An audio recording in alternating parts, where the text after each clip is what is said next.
Hi everyone, welcome back for another episode of Taking the Stage with Steph. Today I want to talk about 3 very common post-show struggles. Things that a lot of women after doing their first bikini competition or even subsequent competitions struggle with, and how you can overcome those struggles, all right? Because contest prep itself and then competing and getting on stage, all the lights, all the glamour, it's like a very glamorous experience. And I think that there's this expectation that even after the show, you're gonna feel like $1,000,000 and like I'm a bikini model now, I competed and stuff. But the truth is, many of us women really struggle those first few months after a show. And so I want to share with you some of my own struggles and things that I've heard from my own clients and women in this group, what those struggles were and how you can overcome them. All right. So the first most common struggle is struggling with body image after the show. When we get ready to go on stage, we end up being most likely the leanest we've ever been in our life, right? Super fit, feeling amazing. But then after the show, most of us begin to increase our caloric intake, possibly decrease our energy expenditure by being less active, and as a result, we gain weight. And some women gain it quicker than others. I've heard stories of women saying, within 2 weeks, I had put on 20 pounds, things like that, really extreme. So when you go from feeling your best and then a few weeks or a few months later, feeling like just like crummy again because you've put on some weight, well, there's this whole like game that's played in our head. It's a mindset thing where it's like, all right, I felt great with 10 pounds extra on me. Should I feel like a piece of crap or should I feel really good still? And I think that it requires you to take some time to do some mindset work, like some daily journaling or talking with a therapist or talking with your coach to overcome these things and to realize that the world does not revolve about competing and that you are beautiful and you are strong and you are powerful no matter what your weight on the scale says. So you've got to take some time to work on your mindset and improve your body image so you can learn to love your body and feel good in your skin no matter what your scale weight is, no matter what the body fat percentage is. It is not natural for most women to be sitting below 18% body fat. Most of it's just not in our genetics.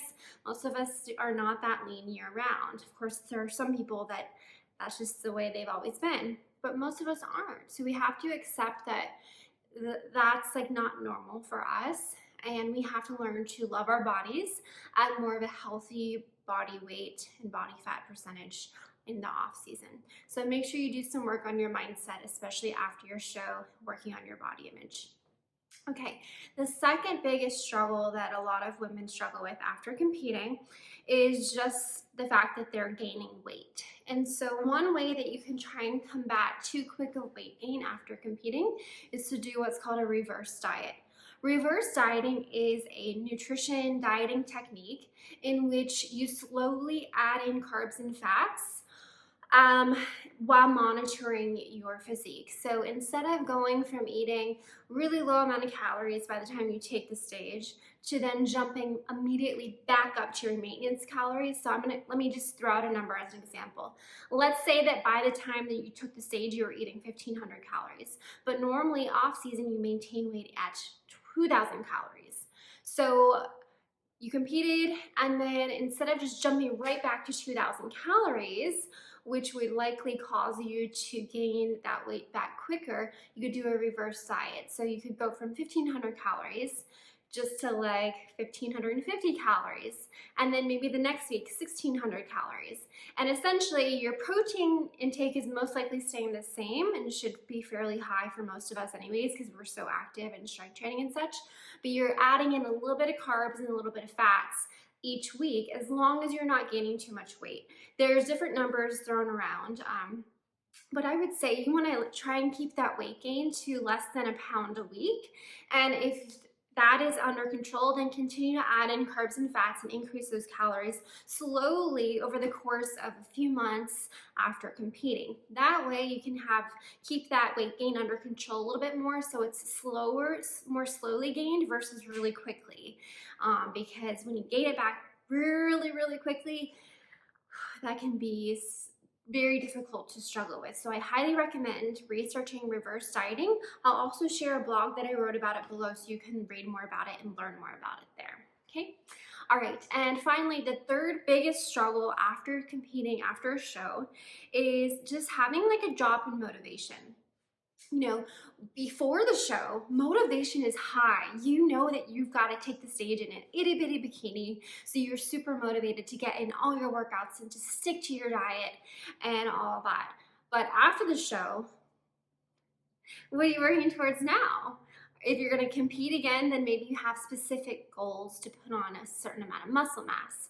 Or maybe if you didn't really like competing, you're not going to compete again, then maybe you're left with, well, what now? And so when we don't have a specific goal and a specific deadline to work toward, we tend to have a drop in motivation and not want to adhere to a diet anymore or workouts anymore. So I encourage you guys, after competing, set another follow-up goal that's like 2-3 months down the line, something else to motivate you to keep going, whether it be maybe you schedule a vacation, like a beach vacation, or maybe you plan to do something else like a 5K or a marathon or a powerlifting competition. Whatever it is, set another goal so you have something to work toward and you don't have this like dip in motivation and activity and purpose. You want to have some purpose, something to drive you forward still after competing. So try that out, setting another goal, something to work toward. Another way to keep motivation up is to make sure you're working with a coach even after the show. I think a lot of women just do like a contest prep and then they stop working with their coach immediately after. And I don't recommend that. I highly recommend you continue working with a coach even after competing. They can help you with reverse dieting. They can help you with those mindset shifts about your body image and such. And they can help keep you entertained and excited about new workouts, because before competing, workouts are one way, but after competing, maybe you can switch to doing more lower rep work to really build up strength and put on more muscle mass now, especially since you're going to be eating more and have more calories in, more energy and such. And maybe they can throw in a little bit something more exciting in your workouts to keep things spiced up. So let's wrap up. I hope that you guys found those tips helpful. I would love to hear from you in the comments below. What was one big struggle that you had after competing, and what have you found that's helped you with it? I would love to see those comments, and I'm sure the other ladies here would also love to learn from your experience. So comment below, and as always, if you have any interest in contest prep coaching, you can go to beautifultothecore.com. I've got lots of free blogs, free guides, and the information about my coaching services there. All right, you guys, have a beautiful week, and I'll see you next week.